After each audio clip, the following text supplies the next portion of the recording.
Hello friends, आज हम पढ़ेंगे हेतु या निदान, उनके प्रकार या भेद। हेतु मतलब होता है जो डिजीज़ हो रही है, जो रोग हो रहा है, जो व्याधि हो रही है, उसके निदान क्या है, यानी उसके रीज़न क्या है होने की, उसके कॉज क्या है, उसे हेतु या निदान कहते हैं। तो आज हम उनके प्रकार, उनके टाइप्स देखेंगे कि हेतु या निदान कितने प्रकार के होते हैं और आचार्य चरक ने कितने प्रकार बताए और अन्य आचार्यों ने कितने कितने प्रकार बताए, ये हम देखेंगे। ठीक है। तो सबसे पहले आगे इसके प्रकार देखने से पहले हमने जो इसके पर्यायवाची शब्द पढ़ चुके हैं उनको एक बार रिवाइज कर लेते हैं। तो हेतु का पर्याय है आचार्य चरक के अनुसार निमित्त। हेतु तो है ही, हेतु हमें पता है। निमित्त, आयतन, कर्ता, कारण, प्रत्यय, समुत्थान, निदान। ये क्या है? ये जो हेतु निदान है उनके पर्याय हैं, पर्यायवाची शब्द हैं, शिरोनिम्स हैं। ठीक है। और निदान के भेद कितने बताए आचार्य चरक ने? 3, साथ में इंद्रियार्थ संयोग, प्रज्ञाप्रात और परिणाम। ठीक है। अब हम आते हैं निदान के भेद जो आचार्य चरक ने बताया, उसको हम डीपली डिस्कस करेंगे। ठीक है। तो सबसे पहले पढ़ते हैं निदान के आचार्य चरक ने तीन प्रकार बताए। आसात में इंद्रिया संयोग, प्रज्ञाप्रात और परिणाम। आसात में इंद्रिया संयोग का मतलब है इंद्रियों का अर्थ के साथ, अर्थ मतलब होता है विषयों के साथ, विषय अर्थ मतलब होता है विषय, जो उनके विषय हैं, जो उनके सब्जेक्ट हैं, उनके साथ आसात में। आसात में मतलब फेवरेबल ना होना, या तो अतियोग होना या अयोग होना या मिथ्या योग होना, ये होता है आसात में इंद्रिया संयोग। मिथ्या योग होना या अयोग होना या हीन योग होना, ये होता है आसात में इंद्रिया संयोग। अतियोग मतलब बहुत ज़्यादा ही अतियोग कर दिया इंद्रियों का अपने विषयों के साथ। अयोग मतलब बिल्कुल कोई विषय के साथ कनेक्शन ही नहीं है। मिथ्या योग मतलब झूठा लग रहा है कि वो आभास हो रहा है लेकिन रियल में ऐसा है नहीं। और हीन योग मतलब बहुत ही कम योग हो रहा है, संयोग हो रहा है। ठीक है। अब आते हैं प्रज्ञाप्रात। प्रज्ञाप्रात होता है धी, धृति, स्मृति। स्मृति मतलब मेमोरी, स्मृति। तो धी, धति, स्मृति का विभ्रंश हो जाना, यानी कि धी बुद्धि का विभ्रंश हो जाना, बुद्धि का ठीक तरीके से काम नहीं करना।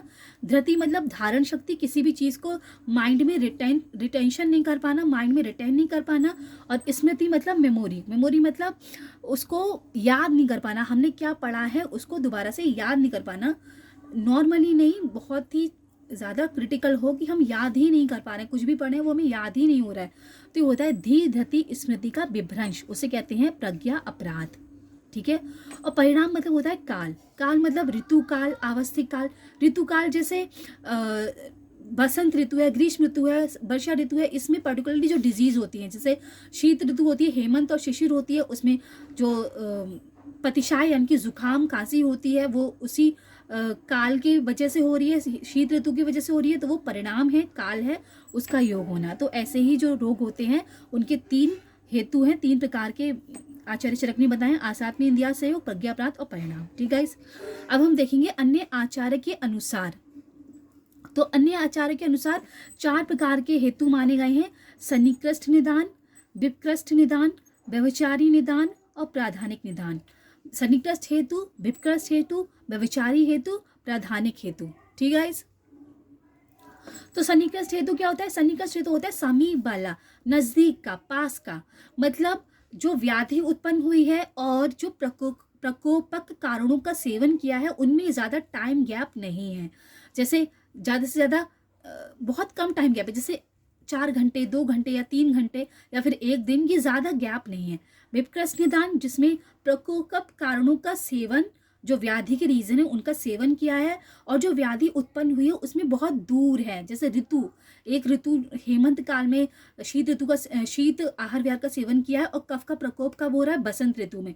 तो ये विप्रकृष्ट निदान। समीकृष्ट निदान होता है पास का, नजदीक, नजदीक या टाइम गैप कम, टाइम गैप लेस। और विप्रकृष्ट होता है दूर का, बहुत गैप है, टाइम गैप लार्ज। ठीक है, टाइम गैप लार्ज है इसमें। किस में बीच टाइम में, टाइम गैप है किस किस के बीच में, व्याधि के निदानों का सेवन करने के बीच में और व्याधि के उत्पन्न होने के बीच में बहुत टाइम है, उसे विपकस निदान कहते हैं।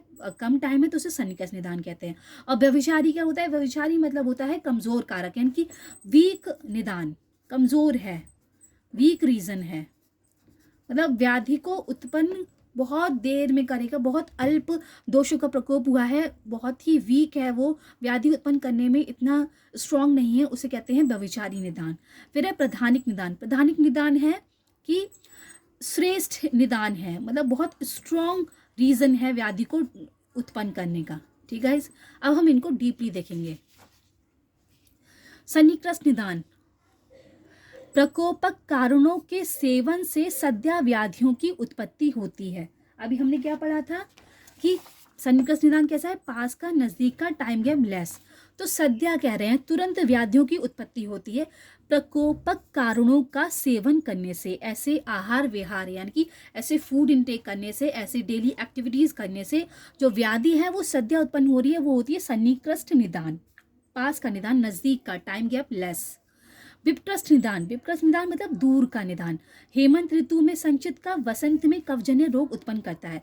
हेमंत ऋतु में हमने शीत में हेमंत ऋतु शीत ऋतु होती है, हेमंत ऋतु में हमने कफ प्रकोपक आहारों का सेवन किया, वो संचित होते गए बॉडी में, संचित मतलब इकट्ठे होते गए, एक्यूमुलेट होते गए, स्टोर होते गए, और बसंत ऋतु में कफजन्य रोग कारक होता है, कफजन्य रोग बसंत ऋतु में उत्पन्न हुए। ठीक है, तो ये है विपकृष्ट निदान। विपकृष्ट निदान है मतलब दूर का, टाइम गैप लार्ज है दोनों में, व्याधि के उत्पन्न होने में और प्रकोपक कारणों का सेवन करने में टाइम गैप बहुत कम है। देखो एक ऋतु का गैप है, हेमंत ऋतु, बसंत ऋतु, तो शिशिर, बसंत, ग्रीष्म, वर्षा, शरद, हेमंत, तो दोनों में, हेमंत में, वसंत ऋतु में 2 ऋतुओं का गैप है। ठीक है, अब देखते हैं व्यभिचारी निदान। व्यभिचारी निदान का मतलब होता है वीक निदान है, ये मतलब बहुत कमज़ोर है, बहुत वीक है, इतना अपना इफेक्ट नहीं छोड़ पा रहा है, क्योंकि कुपित दोष सभी रोगों का कारण होता है, क्योंकि कोई भी रोग हो रहा है वो दोषों के कुपित होने से ही होता है, ये आयुर्वेद का सिद्धांत है। पर अल्प आहार विहार से दोष का कोप अल्प हुआ है,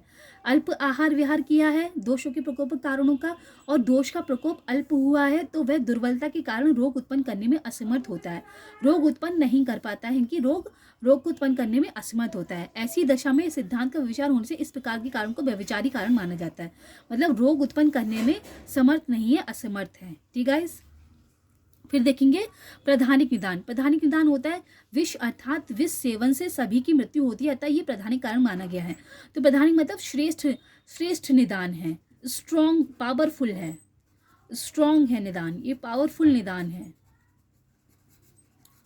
तो इसमें जैसे विष का सेवन करते हैं, पॉइजन कोई खा लेता है तो उसकी मृत्यु हो जाती है, तो पॉइजन का इंटेक करना ये प्रधानिक निदान है, मतलब बहुत स्ट्रॉन्ग, बहुत पावरफुल निदान है। ठीक है, तो हमने देखे सन्निकृष्ट निदान, विपकृष्ट निदान, व्यभिचारी निदान और प्रधानिक निदान। ओके गाइस, अब हम देखते हैं अन्य 3 प्रकार के हेतु हैं, जैसे कि दोष हेतु, व्याधि हेतु, उभय, दोष और व्याधि दोनों हेतु।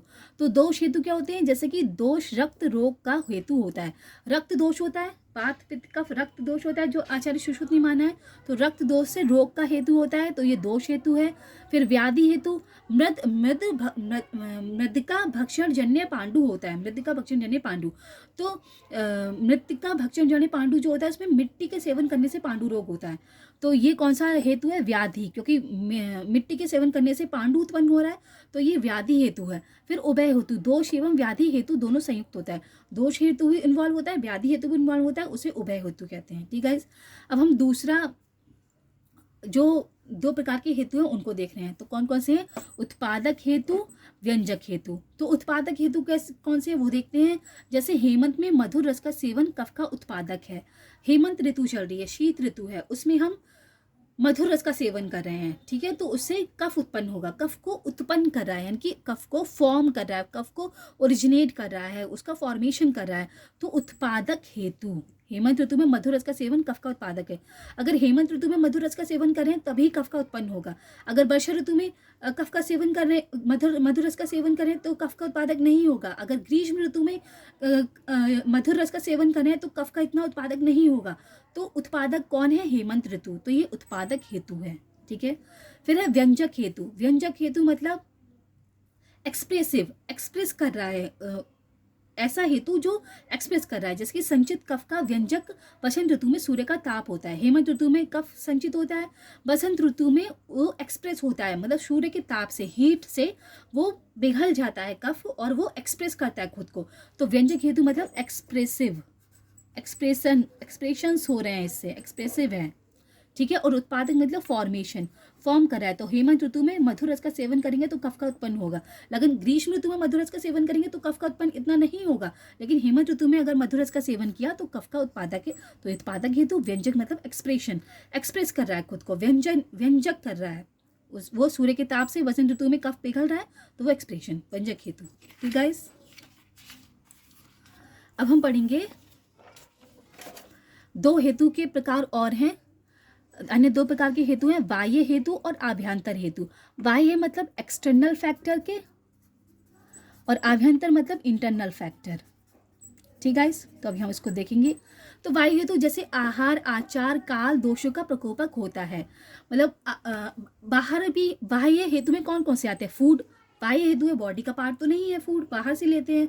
तो आहार, आचार, एक्टिविटीज भी हम बाहर से करते हैं।